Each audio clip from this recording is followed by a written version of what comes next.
Did that also give your finger a break? Not really. I mean, yeah, a tiny bit of a break. I mean, dude, this whole thing is just like so Like, so jokes. is it still doing it? Uh, I won't know for a minute. I'll know like once we get Sending into. all the good juju over there. Thank you, appreciate you. Speaking of So, which, go by ahead. the way, so Cool Keith. I don't, Cool Keith, the rapper. I mean, Cool Keith is like the pioneer of like weirdo rap. He did a record called Sex Styles, which was like a porno rap record. Of course, the fucking buzzsaw is like going off outside my apartment. This is just awesome. They trying to cut us and they can't. They, I don't care. We ain't leaving. We got our party shirts on. I don't care. Keep sawing what you need to saw. Anyways, Cool Keith is Party like, shirt. oh, Cool Keith has always been like the ultimate outsider rapper because it's like he's like I don't use curse words. I don't rap about guns. Like I just use my imagination and have fun. And he's like he was saying one time, he's like, imagine what people can do if everything wasn't like bitch, bitch, bitch, money, fuck, hoe, kill. You know what I mean? He's like, you'd have a lot more artistry in the room. And maybe that's again kind of what we're scratching at today is like maybe that's part of being the fuck up, the outsider, the people that are unworthy of getting that mainstream quote unquote recognition because we're needed to create the parallel society. And that's kind of what we're living through right now. You know, if anyone who's awake, you can see it happening. The old world is collapsing and fast on so many fronts. Even this world, right? I mean, how many people like us are going to want to be on Instagram developing their brand when you can get shut off for using a word or you can get shut By off the for way, the word I used this week that they flagged me for was biatch. Spelt like that. Beeyotch. Biatch. yeah. What? I mean, I feel like you could even say that at the Grammys. Like, that's not even really a curse, is it? It's just an invitation to stretch myself. That's it. You Oh, know, it's just an invitation to stretch myself. That's it. shout out to my man Christopher. We met in jiu-jitsu class. I see you. Hey. Speaking of fighting to live another day, you know? Yeah, again, I think to me, this is also like, this is like a sort of like new age, like fuck the gatekeepers conversation, right? Because it's like when we keep on trying to find themselves against those tidy sort of algorithms, you're going to look at yourself and be like, well, maybe I should never start because I'm not that dude. I'm not 6'2" with a beard, micro dosing, I might not. Representation matters. Yes. And like, Rihanna, if we're talking about pioneering, we're talking about Savage Fenty. oh She's yeah. one of the first people that started even putting plus size men as models for her underwear. That's it. Just her fashion show alone shows diversity and Yeah. inclusion and representation. And I'm always telling people there's someone right now in this world that needs a you. Yep. And that's why, again, we're just going to put this out to the manifestation. That's why I talk about Cardi. There's a little brown girl from the Bronx that needs a Cardi B to look at and be like, if she could do it, so can I. Yes. Not everybody. I told people like, Michelle Obama's great. Do I identify with her? No, I didn't need a Michelle Obama. I needed a little mix of Oprah, a little mix of Cardi, a little bit of Diana, a little bit so it's a whole lot of consciousness and integrity with still a whole lot of ratchetness because that's who I am. Yeah. Well, again, right? Go to where you're loved. I'm a city girl and a spiritual girl. Yeah. Well, I think also like something that came up in in that share is like, we talk about this every week, but it comes up so strong. It's like we are the mutant children of the new age. You know, it's like X-Men. Like we come out of this kind of scene that, like, again, you know, was this 40 years ago, right? Astrology, tarot, personal development, I like to call them shelf help books. You know, them books that sit on your shelf and you pretend that you want to read them, but you never do. So they just help your shelf, you know, that's your decor. But like we have a different purpose and a different code. And so we have taken on the mantle of like the mutant children of the new age, you know, because like you said, we need to be the new group of people that can represent for folks that never saw themselves in those spaces. I even know for me as a man, the first 4 years of my healing journey, I was 90% of the time the token dude in every fucking healing space.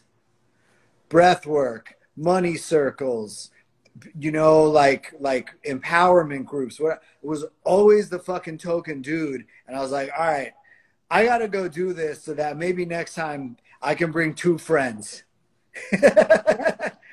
You know, because we don't see ourselves often in the gatekeeping. We don't see ourselves in the people that are like, you need to be like this, this, and this, and this in order to be worthy. And if you're not, just buy my course. If you're not worthy, just buy my sexuality class. And you know, it's interesting how this worthiness shows up when we were talking about, like, you know, falling in love with what you're in love with about yourself or the things you're in enjoyment of. It's like so funny. Like the other day when I was coming back from San Diego, and I do this a lot with strangers, and my partner, he laughs at me because he's like, you're so weird. But I'm like, it's okay. I enjoy it. But I was sitting next to this lady, and, you know, she was like fairly reserved, like very conservative looking. And at some point, you know, we got into conversation, and I felt safe to do it because like there was something happening because, you know, we're in like tight confined spaces, and I think she, like, you know, she was someone who clearly, like, I didn't feel offended by it. Like she like was trying to help me do something. She put her hand on me, so I was like, okay, she feels nice, she feels welcoming. So at some point I can't even recall how we got onto this conversation. But she ended up being a physical therapist, and I needed a lot of physical therapist advice. She gave me a whole bunch of resources, and then we got into talking about what I did. And, you know, there's times where let's be honest, there's times where we judge people based on their appearance, based on how they present.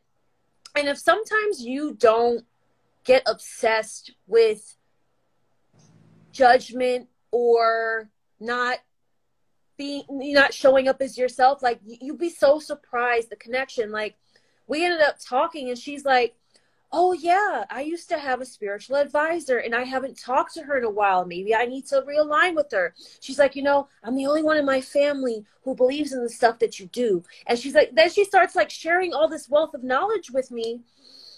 And so funny, like, she's like, do you know about the psychic capital of the world? She's like, in Florida. And so now I'm like, I got to go to Cassadaga. It's called like Cassadaga. There's one of those in New York too. There's another like super psychic towns where they all commune and like live by each other.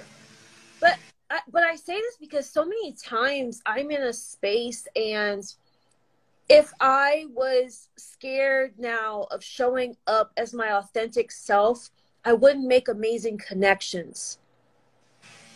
So getting over that like social anxiety, because look, there's still people who think I'm weird. There's still people who might close off, who might think you're weird. But again, like being still worthy doesn't mean you have to be perfect. Doesn't mean you always have to be accepted. Doesn't mean you're always going to have to be approved of. And I think, you know, people are really afraid of getting to know the depths of intimacy of themselves. Mm-hmm. But also, too, they're afraid of the negativity and the disrespect or the disapproval that comes with fully embracing that. And, you know, there was a quote last night that I shared with you in our notes that said, it's from my friend, I'm going to plug her right now, my friend Jessica. This is her book, Golden Guidance. You can find it on Instagram at Golden Guidance. And I posted to a page that said, you know, consider sending prayers to people instead of sending negative energy when you feel disrespected or betrayed. And remember when you are aligned with, remember when you are aligned and good with yourself, there's never a need to hurt others. I can't tell you the nasty things that have been said to me, said about me. You. Since, you know, I started this path and coming into this role, like even to the extreme in October, like I had to file a police report against someone finally because like they took it to an extreme. And my thing is this is like, you can have your boundaries, but there's not always a need to fight people. There's not always a need to disrespect them back. A lot of times we think that they're attacks and we think they're mistreatment, but they are a test of our confidence. Again, I think to me, it's like an opportunity to lean further into the quirks, because that's what's going to make you a leader. That's what's going to make you gravitational. That's what's going to help people who need to find you, right? It's like, I'm doing some apartment hunting right now. And it's like. In Miami? In Miami. Oh, in Miami? Okay, so I might have to come connect with you in Miami. You know, I was born in Miami. Dude, you know, it's on my astrocartography for okay. What line is there? I think it's a Jupiter. I think it's like luck and money and success. But we're looking at places, right? And I was like, oh, like with all these like pretty, you know, like whatever you call them, expensive apartments or whatever. I was like, why do so few people have any like details that make the apartment special or stand out? It's like everyone kind of follows the same floor plan. And as a buyer right now, or a looker of you know, renter or whatever, I was like, these people would have so much more leverage if they everyone just put in a couple little details. So that way the person that goes, oh, I like that cabinet, or that's cool that they did this here, it would stand out, right? And I think a lot of us as people, we're sort of afraid of showing off those details because we think it's going to quote unquote like repel people. But in reality, right, that's like what attracts people, right? Listen, today when I did not have my hair and makeup on and I put this shirt on and my man said, you look like the Joker, I literally pulled up a Google picture of the Joker and I was like, well, should then I just wear red lipstick and fully commit? Like I was prepared to like fully commit. And there was a part of me that was like a little like, is this too much? Am I doing the most? Is this, you know, and like you're saying, sometimes it's those little details that we put into something is that's going to catch people. They're like, damn, like, okay, what's this about? And I think at times, like, that's like you said, where the quirks that can invite people in. I'm big on not being superficial, but there is still an aspect of the fun and the play and the creative expression of superficialness that can invite people into your depths. And you and I have talked about this before, where you and I, we're like spiritual people who still like to dress. We still like to like show up a little quirky. We're not like, I remember when I first started, you know, this business, and people would send me like care packages, and I literally was like, I hate to be ungrateful, but I wish people would stop sending me fucking copper jewelry, because I remember being like, that's just not my jam. Like I like gold. I want to be like Shabba Ranks. You remember I'm big Shabba Ranks energy. I'm not like, but I love Badu, but I don't like copper jewelry. So I wish people would stop, you know, sending me. So I just had to politely decline the request to be like, you know, thanks, but send it to someone who can value it. But again, like we say, like we're at this point where we're seeing a shift. And again, like when I came into this game and I was like, I still want to be this, I again got attacked for it, or invited to my confidence because I didn't want to budge on it. Invited to your confidence. I got invited to my confidence. Confidence. It's like Spirit's like, do you want to like go to a confidence party, like, or do you want to like become something that you're not in order to be approved of, or people think that you're worthy to be a spiritual teacher or guru based on how you present, whether it's in your appearance, in your language, in your topics. Mm-hmm. Mm-hmm. Well, right. It's like kind of like that colonialist fucking approach is like, oh, you got to be this, this, and this. And then if you're outside of that, like you don't count, right? Like you have to look this way, talk this way in these topics in this real specific way. Look, you know, this is what's so funny about the entertainment business is like, you need to stand out to be successful. You know what I mean? That's why people do well that do well in those roles is because they have a lot of pizzazz. They got a lot to say. They don't say words. They don't carry themselves the same way that other people do. And I think that some of us, we just waste a lot of our life force and a lot of our energy trying to fit into that worthiness model that ultimately is not set up for us to win. You know, us changing to meet the outside is not set up for us to win because, like you said in the beginning, motherfuckers are really fickle. So you might play the game and say, "Oh, I wore the special clothes and I'm the good person that's doing this." But they'll be like, "Yeah, dude, but that was last week's game. Now we only play this game, and like this isn't for you." I remember when I decided to start shifting my page and my practice, and I stopped doing because I used to show up every morning and do, readings on my porch. And I was like, I don't want to be defined just as a reader. I'm so much more than that. I'm tired of showing people the cards. I just want to be like something different. And so I remember one day, and I posted this recently because I came across it in my camera roll. This girl DM'd me and she was like, I'm just announcing that I'm unfollowing because you no longer post anything that I want. You want people to pay for your advice. And so you're taking away everything that I enjoyed about your page. So just letting you know that I'm going to be leaving now. And I'm like, yeah, she wanted okay, girl, bye. She wanted to speak to the manager. Girl, take it up with a guy. Bye. Hey, person that's putting tons of free content on the internet. I want to take some time out of your day to let you know that me, a person that you have no business and no familial and no relationship with at all, I want to let you know that you've disappointed me in this hyper specific way, and you didn't even know that I existed actually, but I just wanted you to take some more time to think about me. And I think you gotta love it, dude. You gotta love it. And so again, like, even that sense of someone saying, you're not worthy of my attention. Yeah. You're not worthy of my follow. You're not worthy of so much that I give to you unless you please me. And I was like, bye. Okay. Like, and it's not to say don't appreciate the people that support you, because yes, we do need the exchanges.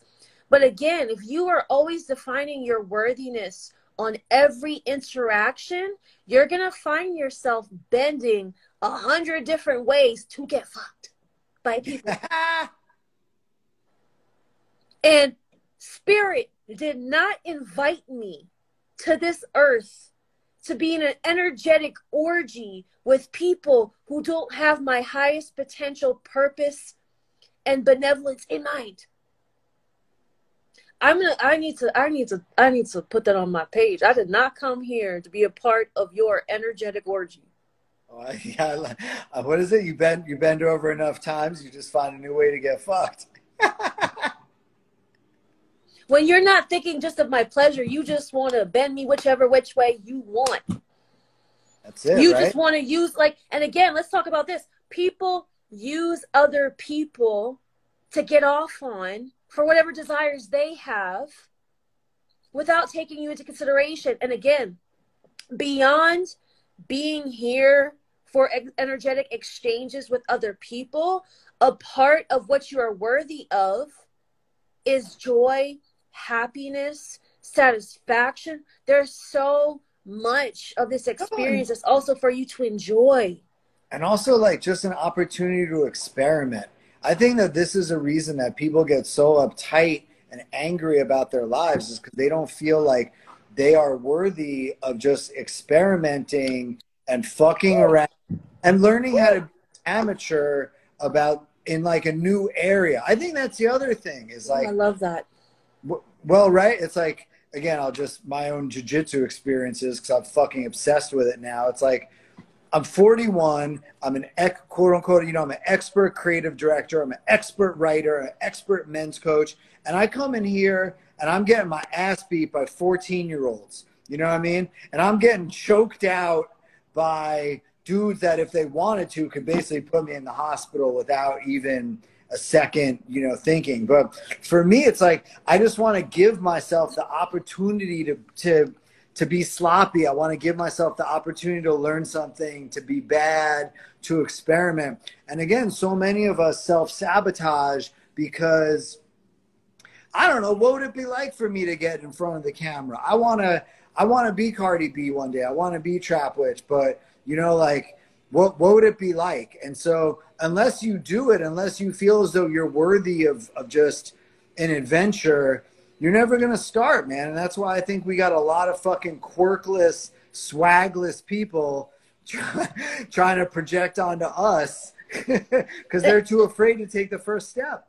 And it brings back, I saw someone post the other day, I wish I could remember who it was, but they were even saying, like, all your hobbies don't have to become your job or your purpose. Even just giving yourself, like you said, the space to experiment with something, and you don't have to be great at it. So my friend Rob Starbuck, I took his breathwork facilitator class 2 years ago, and one of the things he posted on his page this week, and for those of you, his name is Rob Starbuck. One of the things he started doing like 2 years ago, he's like singing. So like the other day he was posting himself like doing his art that he likes to do. And he was singing, and he was like, this is not even about me being a good singer. This was just allowing myself and my inner child to sing.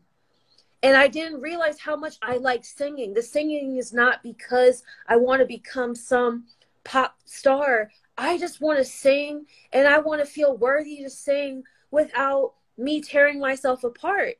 And like you said, giving yourself the space to experiment. Like one of my good sisters, Princess Nokia, one thing I love about Destiny is that she gives herself the space to experiment with so many different sides of her sound. Like she's produced so many different albums and EPs and stuff like that, where she like gets to experiment her emo side, her goth side, her Boricua side, her this side, her pop star side.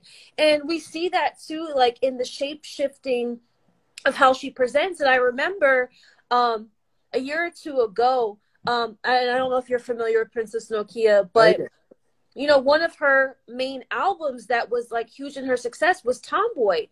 Mm-hmm. And that, that 1992, I can never remember the year. Forgive me, Destiny. But she had that song Tomboy that like catapulted her.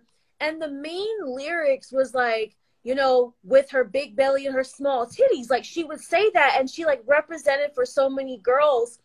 And then she decided to get breast implants. And people were like, oh my God, you don't want to be a tomboy no more? You want breast implants? You want to present girly? You want to, and it's like, she gives herself so much space and grace to allow herself to be in joy of the season she wants to be in her arts, in her imagery. And it's like in total Gemini fashion, right? Yeah. Because she's a Gemini, it's like total Gemini. And I think Rihanna was really good at that too, where on so many albums, you see so many different sounds. And now you see her exploring makeup, and you see her exploring, lingerie, which people have been so not gracious with her not making more music. And it's like, I've experimented and I've given you so much musically and creatively in my music. And now I want to do something different. And it's like, imagine if she would have just listened to people and stayed just doing music. Because let's be honest, her makeup and her lingerie and the pioneering she's been doing with that has catapulted her into becoming a billionaire. Mm-hmm. Mm-hmm. Giving herself that space to explore an abundance of creativity she had that's now literally paved the way for more material abundance. Well, we talked about this last week, right? About calculated risks. You know what I mean? And that, again, I think is a big part of the worthiness quotient or whatever, the worthiness algorithm is like being able to give yourself permission to take a risk and knowing that, you know, at the very worst, you're going to learn a lot. And at the very best, you might fucking level up in some insane, crazy ways, you know, but most of us don't get that encouragement. No, and it's back to something I learned in art school. For those of you who didn't know, I went to art school. Yes, I did. I was an art major. But one of the things they taught us in art is like art is subjective. And when we look at the word subjective, it's based on or influenced by personal feelings, tastes, and opinions. And again, people are fickle. And people have different feelings, opinions, and thoughts and tastes. And if you're always going by people's subjective mind, you're never going to satisfy people. And, you know, that's one thing, like you said, even when you were exploring your zine recently, like one of my favorite artists that I did a presentation on in school was Damien Hirst. Do you know him? Yeah, of course. Shark in the Tank. Yep. Like, Damien Hirst, by the standards of many people, is not a real artist. Yeah, of course. Right? But it's the controversy, it's the scandal, it's the audacity, it's the confidence that gets the people going, right? And so you have someone who's taken what people are like, this is not art. And he's like, yes, it is. It is because I say it is. It is because I put it in a museum. It is because X, Y, and Z. And he's gone on to become one of the most successful artists. He sold one of the highest price pieces in the world. And then also too, if you go to Las Vegas, if you literally Google one of the highest hotel rooms to stay at in the world, it's literally a hotel room, a suite in Vegas that is a installation, an exhibition of his art, which people think is trash. Yeah. And some of it, literally, when you do, like, you go to YouTube and you put in Damien Hirst Hotel, some of it is trash. Like, he literally has the bar, and in the glass, it's trash. And I think, again, it's the audacity. It's like what Soulja Boy said. Soulja Boy's like, call me trash. This trash still has gold to it. There's still abundance in my trash. I'm worthy of doing something that you might not understand right now. Period. Ooh. Worthy of doing something that you might not understand right now. Oh, I gotta keep that. Gotta keep that in mind. Like you, and you said this yesterday in your notes. He's like, you're worthy of love. You're worthy of praise. You're worthy of celebration. Even if you're figuring it out, even if you're experimenting, even, you know, now, yes, I will say this. In some aspects, there are a level of personable accountability. We're not telling you that just because you want to be a doctor, go experiment with being a doctor without having the credentials. Okay, it's different, right? There's certain things that we have to be realistic about. You know, there's certain things we have to be realistic about. But again, sometimes even the things we disapprove of that are out of integrity is data collection for someone else. Ooh.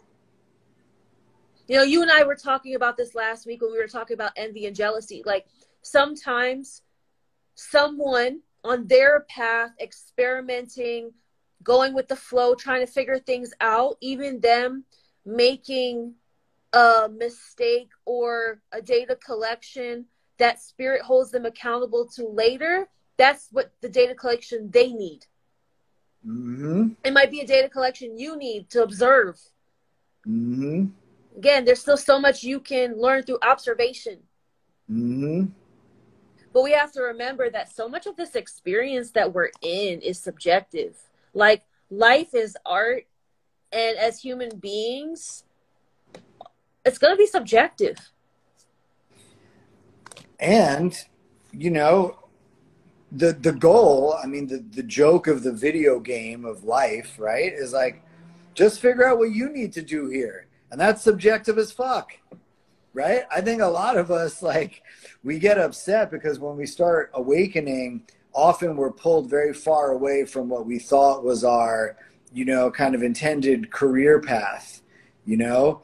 And I think this, in a lot of ways, is you are worthy to keep reinventing yourself over and over and over again. It's again, like, as a soldier of the entertainment business, it's like there's a lot of people that their first 15 to 16 things didn't do shit. And then on the 18th, that's the one that catches on with the public, right? You know, of course, the famous story of Homeboy with Squid Game, right? Like, 10 years.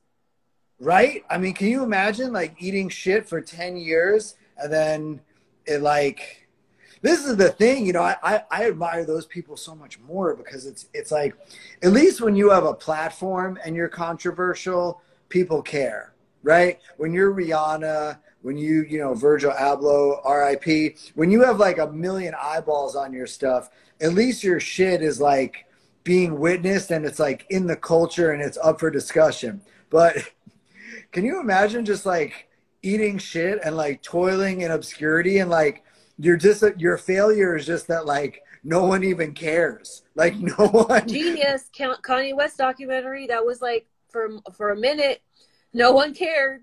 Dude, no one cares. That I love that scene where he's in the Def Jam. He's on the phone.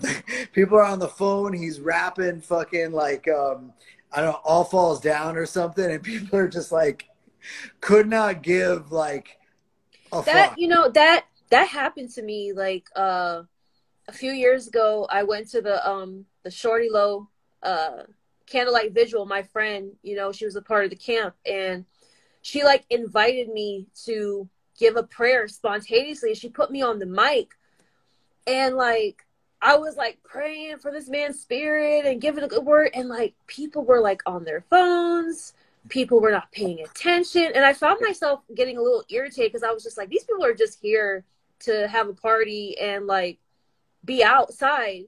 And I was just like, you know what? It was still worthy. It was still, you know, seen, received by the right people. And even if it wasn't, like, imagine if after that I would like never pick up a mic again and be like, my voice is not worthy because they didn't pay attention to me. Yo, like I said, we talked about this last week. Is like sometimes you just got to learn how to have a bad game. If you are a star player, and especially if you're a star coach, you got to just learn how to have a bad game, right? Don't confuse your iterations with like falling short.